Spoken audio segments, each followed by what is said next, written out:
इस वीडियो में हम लोग अगेनियस इक्वेशन करने वाले हैं एंड ये क्वेश्चन 100% तुम्हारा जी में आ रहा होगा एंड मैं तुमको बहुत सारी शॉर्ट ट्रिक्स दूंगा जिससे तुम्हें डायरेक्टली क्वेश्चन हो जाएगा। तुम्हें एडिशन सब्ट्रैक्शन बस करना है एंड वो हर बार वो क्वेश्चन आ रहा है। मैं दिखा देता हूँ कौन सा क्वेश्चन है। दैट इज इस तरह का क्वेश्चन हर बार जी में आ रहा है। मैं इसमें तुमको एडिशन सब्ट्रैक्शन से क्वेश्चन करा दूंगा एंड ये हर जगह फॉलो होता है। स्टार्ट करते हैं with the Arrhenius equation. I am very excited for this lecture क्योंकि अच्छा बताने वाला हूँ। अरेनियस इक्वेशन क्या होती है एग्जैक्टली? काइंड ऑफ एक ऐसी इक्वेशन जो कि तुम्हारी रेट कांस्टेंट या फिर रेट ऑफ रिएक्शन को किसके कंपैरिजन में टेम्परेचर के साथ कोरिलेट कर रही है। मतलब जो रेट ऑफ रिएक्शन है दैट इज के या फिर रेट कांस्टेंट की बात करूं वो टेम्परेचर से कैसे डिपेंडेंट या इंडिपेंडेंट है, वही तुम्हें अरेनियस इक्वेशन बताता है। किस तरीके से वेरी करेगा टेम्परेचर पे रेट कांस्टेंट, यही तुम्हारी अरेनियस इक्वेशन है। That's it. K is equal to A minus C की power A by R T, यही इक्वेशन है जहां पर के रेट कांस्टेंट होता है, ए अरेनियस इक्वेशन होती है, ई तुम्हारा एक्टिवेशन एनर्जी, कितनी अमाउंट ऑफ एनर्जी को देनी पड़ेगी रिएक्शन को हीट कराने के लिए ना। R gas constant, T your temperature ना। अब इस पे आता है डायरेक्टली क्या क्या क्वेश्चन आते हैं, न्यूमेरिकल आते हैं, दैट इज थ्योरेटिकली कुछ होते हैं और कुछ फॉर्मुला बेस होते हैं, वो बताता हूँ। पहले क्या करेंगे, देखो ये जो रेट कांस्टेंट है काइंड ऑफ क्या है, K E minus E by R T है। हम इस पर क्या कर सकते हैं, हम इस पर पहले लॉग लगा सकते हैं। लॉग लगा के प्रॉपर्टी का क्वेश्चन आता है। दैट इज देखो क्या करेंगे, दोनों साइड में अगर लॉग बेस ई वाला लगा दूँ तो क्या हो जाएगा, L N base K is equal to L N, यहाँ पर तुम्हारा ई बेस ई में A minus A by R T, दोनों साइड में लॉग बेस ई लगा दिए तो क्या हो जाएगा, यहाँ से एल एन के, यहाँ से क्या हो जाएगा एल एन ए एंड ये L N base E minus E by R T बाहर आ जाएगा एंड ये तुम्हारा L N E by E 1 हो जाएगा। तो काइंड ऑफ ये एक इक्वेशन तुम्हारे पास आ गई, दैट इज लॉग के टर्म्स में। क्या आ गई, लॉग के टर्म्स में तुम्हारे पास इक्वेशन आ गई ना। अब ये तुम्हारी किस तरह की इक्वेशन है, ये तुम्हारी y is equal to c and mx kind of equation है। तो काइंड ऑफ इससे तुम क्या बता सकते हो, एक ग्राफ नहीं बता सकते हो टेम्परेचर का लॉग बेस का के का कैसा ग्राफ होगा। तो काइंड ऑफ यहाँ से अगर तुम देखो तो यहाँ पर क्या हो जाएगा, अगर मैं लॉग बेस यहाँ पर ln के का यहाँ बनाऊँ 1/t टेम्परेचर का ग्राफ बनाऊँ, मतलब y एंड एक्स का ग्राफ बना 1/t में, तो यहाँ पर इस तरह की कुछ ग्राफ आएगा एंड स्लोप तुम्हारा क्या हो रहा होगा, ये जो स्लोप होगा वो कितना हो जाएगा, minus A by R will be your slope. तो काइंड ऑफ एक तुम्हारा ग्राफ हो गया किसके बीच में, जो रेट कांस्टेंट है और 1 बाई टेम्परेचर का ग्राफ है। ठीक है, इस तरह का एक क्वेश्चन पूछा जाता है ग्राफ के ऊपर। सेकंड वैरायटी ऑफ क्वेश्चन होता है दैट इज, मैं रफ करता हूँ। सेकंड वैरायटी होती है जहां पर तुम करते क्या हो, तुम दो रिलेशंस के लिए चेक करते हो। दो रिलेशंस के लिए क्या करेंगे, मतलब दो रेट कांस्टेंट होगी। मान लो ये एल एन के वन E1 T1, मतलब क्या एक रेट कांस्टेंट के लिए T1 टेम्परेचर भी हो रही है। एक और काइंड ऑफ दूसरी रिएक्शन है जो कि हो रही है L N K two L N A minus E A to R T two. ये काइंड ऑफ दूसरी इक्वेशन है जो कि टेम्परेचर T2 पे हो रही है, उसका रेट कांस्टेंट K2 है। तो हम इन दोनों इक्वेशन को सब्ट्रैक्ट कर देंगे तो क्या हो जाएगा, ये बताओ जाएगा L N K to minus L N के वन इक्वल टू ये कट जाएगा, माइनस ये बाई का बाहर ले लूँ एंड तुम्हारा कितना हो जाएगा 1/T1 माइनस 1/T2, ऐसी कुछ इक्वेशन आ जाएगी। ठीक है, कैसी इक्वेशन है, इस तरह की इक्वेशन है। तो क्या हो जाएगा L N K two by K one ये by R 1/T1 minus T2। तो ये क्या है, एक काइंड ऑफ इक्वेशन ऐसी है जहां पर तुम्हारे पास दो रेट कांस्टेंट दो डिफरेंट टेम्परेचर पे तुम्हारी ये इक्वेशन कराई जाएगी, जहां से तुम निकाल सकते हो, तुमसे एक वैल्यू दे के दूसरी वैल्यू पूछता रहता है। तो काइंड ऑफ एक क्वेश्चन यहाँ से आ सकता है।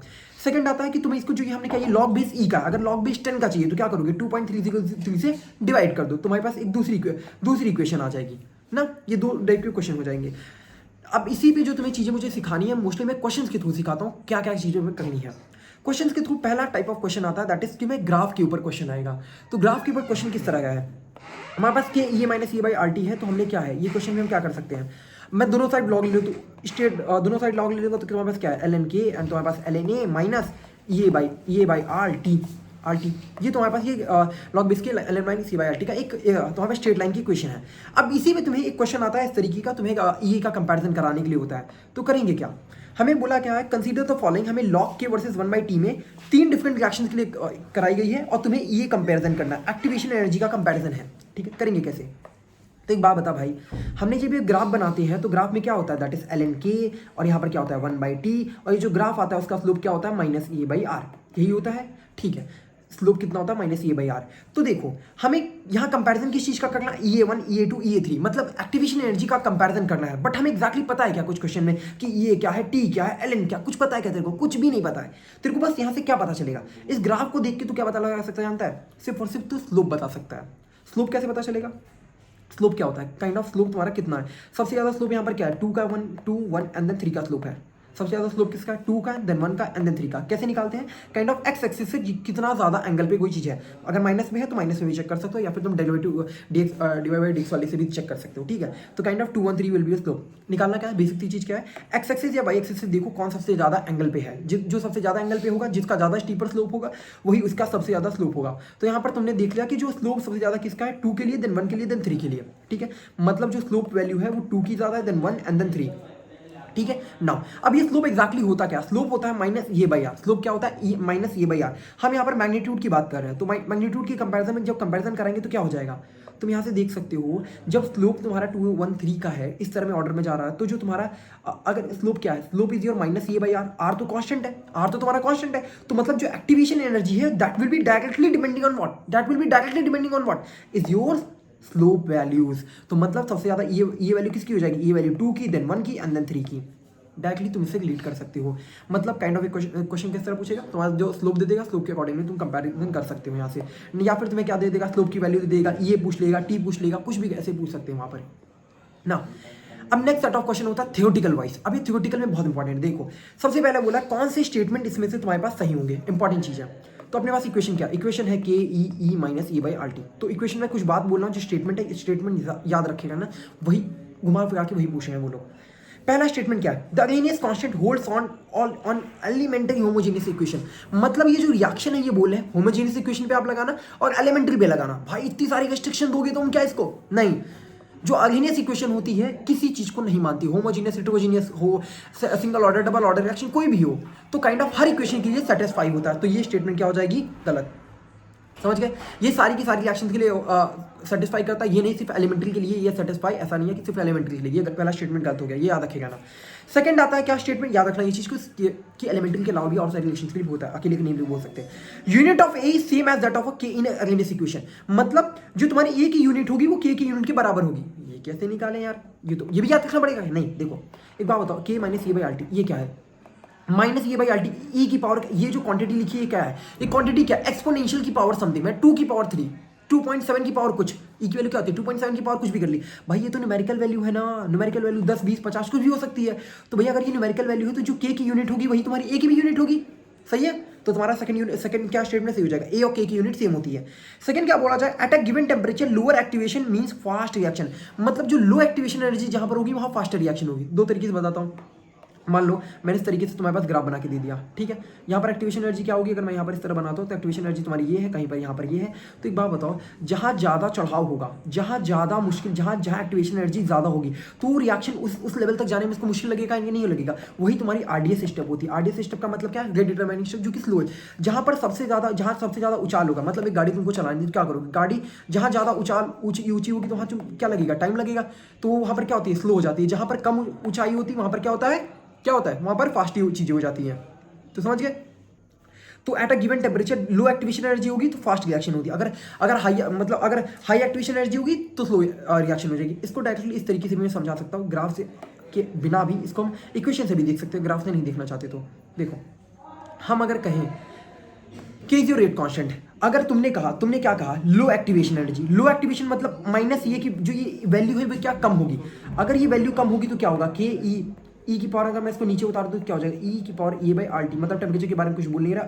अगर ये वैल्यू कम होगी, अगर ए की वैल्यू कम होगी तो अगर ए की वैल्यू कम होगी तो ये काइंड ऑफ ये जो टोटल ओवरऑल वैल्यू है वो क्या हो जाएगी। अगर ए की वैल्यू कम करोगे तो क्या हो जाएगा, एक मिनट रुक जाओ, एक सेकंड। मैंने इसको क्या किया, मैंने इसको ई को नीचे लाया, that is E A by R T, ठीक है। मैंने क्या बोला, अगर तुम्हारी एक्टिवेशन एनर्जी कम होगा, अगर ये काइंड ऑफ सिर्फ ये अगर कम होगा तो टोटल ओवरऑल जो पूरी क्वांटिटी वो क्या हो जाएगी, डिक्रीज हो जाएगी। तो 2.7 की पावर क्या हो जाएगी, डिक्रीज हो जाएगी। अगर नीचे वैल्यू तुम्हारी कम है तो ओवरऑल जो ये के कांस्टेंट है वो तो इंक्रीज कर जाएगा। समझ गए कि नहीं। अगर ये को अगर तुम डिक्रीज करोगे तो पूरी क्वांटिटी क्या करेगी, पूरी क्वांटिटी इस तरह डिक्रीज करेगी तो ये वाली चीज़ को ऊपर ले जाएगा। आई होप समझ गए होंगे ना, ठीक है। तो ये स्टेटमेंट तुम्हारा सही है। डी की बात करते हैं, A and R is constant dependent on temperature. जो तुम्हारा रेट कांस्टेंट ए है और एक्टिवेशन एनर्जी ये टेम्परेचर पर डिपेंडेंट होते हैं क्या, बिल्कुल भी डिपेंडेंट नहीं होते हैं। ये तुम्हारी क्या क्वांटिटी, ये दोनों क्वांटिटीज ए या फिर ये की बात करिए टेम्परेचर डिपेंडेंट नहीं होते हैं, ठीक है। एक्टिवेशन एनर्जी टेम्परेचर पर डिपेंड नहीं करती। कौन सी चीज़ कैटलिस्ट आ जाएगा तब टेम्परेचर डिपेंडेंट आ जाता है, बट यहाँ पर नहीं होता है। अब ये क्या बोला जाएगा, when A and R T become independent. अगर तुम्हारे पास क्या हो, अगर ए की वैल्यू ज़्यादा हो आर टी से तो ये ये जो ये है ए और ये इंटरडिपेंडेंट हो जाता है। ऐसा कुछ भी नहीं होता है, ठीक है, याद रखना। मैं इंपॉर्टेंट चीज़ें हैं, इसको मैथमेटिकली भी तुम देख सकते हो या फिर मैंने जो बात बोली रिमेंबर दैट थिंग, ठीक है। एक काइंड ऑफ ये जो स्टेटमेंट्स हैं ये स्टेटमेंट हर बार इधर उधर घुमा फिरा के तुमसे पूछी जा रही है, ठीक है। नेक्स्ट आता है नेक्स्ट सेट ऑफ रिएक्शन में, तो इसमें हम आते हैं। इस क्वेश्चन को तुम खुद से करना, ठीक है, और जो मुझे चीज़ सिखानी है मैं वो बताता हूँ। दैट इज 7 क्वेश्चन में देखो क्या है, तुम्हें बताना क्या रहता है। दैट इज के इज इक्वल टू, तुम्हारे पास कोई भी इक्वेशन गिवन होगी, के is equal to K1 K2 K3, इस तरह की इक्वेशन तुम्हारे पास दे दी। नाउ तुमसे पूछा जा रहा है, अगर ये K1 बोला जा रहा है कि for taking place in 3 step, कोई रिएक्शन हो रही है 3 स्टेप्स में हो रही है, उसकी ये पर्टिकुलर रेट कांस्टेंट है, उसकी activation energy E1 E2 E3 इस तरह गिवन है। और तुम्हें बताना है कि जो ओवरऑल अगर K के लिए क्या होगा, मतलब K1 की एक्टिवेशन एनर्जी, K2 की एंड K3 की एक्टिवेशन एनर्जी तुमको गिवन है। दैट इज K1 की कितनी है 40, इसकी गिवन है 50, और तुमसे पूछ रहा है K3 की बताओ, K3 की 60 है, तो K की कितनी होगी। तो ऐसे जो सेट ऑफ क्वेश्चन होंगे कैसे कर सकते हो तुम डायरेक्टली। अगर बड़ा समय प्रोसीजर बताओ तो क्या करोगे, सबसे पहले क्या करोगे तुम, इसको ये जो के है, के को किससे रिलेट कर दोगे, के की जगह ये तुम रखोगे, एक्टिवेशन एनर्जी की टर्म्स में जाओगे, तब जाके सॉल्व होगा। इतना सारा काम करने के लिए मेरा लेक्चर नहीं देख रहे हो, ठीक है। तो हम क्या करेंगे, डायरेक्टली इसमें कुछ नहीं करना होता। ये जो पर्टिकुलर इक्वेशन है मैं इसका डायरेक्टली मेथड बताता हूँ। करते क्या जानते हो, जो भी इक्वेशन हो, अगर उनकी कुछ पावर है, अगर उनकी पावर मैंने एक्स एंड वाई पावर है और यहाँ पर K3 उसकी पावर Z है, लॉग लगा के सॉल्व हो जाएगा, दिक्कत नहीं है। देखो क्या करेंगे, जो भी इक्वेशन हम क्या करो, जो उसकी पावर है, पावर को नीचे उतार दो, पावर को नीचे उतार दो, पावर को नीचे उतार दो, पावर को नीचे उतार दो, और जो नीचे वाली चीज होगी, जो डिनोमिनेटर में उसको नेगेटिव में लिखना, जो डिनोमिनेटर में उसको नेगेटिव में लिखना, Z K3, बस ये इक्वेशन से तुम्हारा सॉल्व हो जाएगा। करेंगे कैसे, देखो हमारे पास ये इक्वेशन क्या है, हमारे पास ओवरऑल इक्वेशन क्या गिवन है, ओवरऑल इक्वेशन क्या है, ओवरऑल इक्वेशन क्या है, that is K1 K2 K3। तो हम क्या करेंगे, इसकी जो एक्टिवेशन एनर्जी होगी वो कैसे लिख देंगे, A1 is equal to K1 की, दैट इज K1 की पावर कुछ है क्या, नहीं है, that is A1 directly. K2 की पावर कुछ है क्या, नहीं है, ठीक लिया। अगर जो डिनोमिनेटर में होगा उसको किस तरह लिखेंगे, नेगेटिव में, A1 A2 माइनस A3, इस तरीके से लिख लिया ना। A1 कितना है 40, K2 कितना है, K2 के लिए A कितना है 50, A3 के कितना है 60, तो इसके लिए कितना आ जाएगा 30, सॉल्व, खत्म। समझ आएगा डायरेक्टली कैसे करोगे, जो तुम्हारे पास ऊपर है, अगर उनकी कुछ पावर है तो पावर को नीचे उतार के कर सकते हो, पावर को नीचे उतार देना, और जो डिनोमिनेटर में उसको नेगेटिव साइन से करना, इस तरह ये सॉल्व हो जाएगा। अगर तुम्हें एक्टिवेशन एनर्जी निकालनी है उसके लिए तुम्हें ये लॉग से करके सॉल्व होता है। डायरेक्टली इस मेथड को याद रखो। नेक्स्ट क्वेश्चन इसमें दिखा देता हूँ, फिर से तुमको लगेगा नहीं सब पे अप्लाई होता है, क्या सब पे अप्लाई होगा, नो, बस ये कुछ नई चीज़ नहीं, मैंने बस लॉग लगाया है, ठीक है। अब इस इक्वेशन के लिए तुमको बताना है, that is K is equal to क्या है, K is equal to K1 और K3 और K2। तो ये बताना है K के लिए क्या होगा, तो हम क्या करेंगे, बस A, इसके लिए अगर A है तो K1 K2 K3 सबकी पावर 1/2 है, सबकी पावर अगर 1/2 तो मैं क्या लिख दूंगा, 1/2 बाहर निकाल लेता हूँ। अब K1 के लिए तो A1, K3 के लिए क्या है A3, अगर डिनोमिनेटर में है तो क्या हो जाएगा -A2, समझ गए। और ये मैंने 1/2 पावर बाहर क्यों रख दिया, क्योंकि भैया सब पे पावर 1/2 थी, सब पे पावर 1/2 तो मैं सब पे पावर 1/2 यहाँ लिखता है, इस मैंने बाहर लिख दिया ना। क्वेश्चन क्या है, A1 के लिए कितना है, A1 के लिए तुम्हें गिवन है, A1 के लिए तुम्हारे पास कितना है, दैट इज 60, A3 के लिए कितना है, दैट इज 10, A2 के लिए कितना है 30, सॉल्व करो, आंसर लाओ, दैट्स इट, नथिंग। क्या करना है मैं फिर से बता देगा, इस चीज़ को रिमाइंड करा देगा। सबसे पहले जो ऊपर में पावर होगा ऊपर को लिख देना, जो इसकी पावर होगी उसकी पावर को नीचे लाओ, जो डिनोमिनेटर में होगा उसको नेगेटिव में रखना है, बस और कुछ भी आपको नहीं करना है एग्जाम में, ठीक है। आई होप समझ गए होगे इस चीज़ को।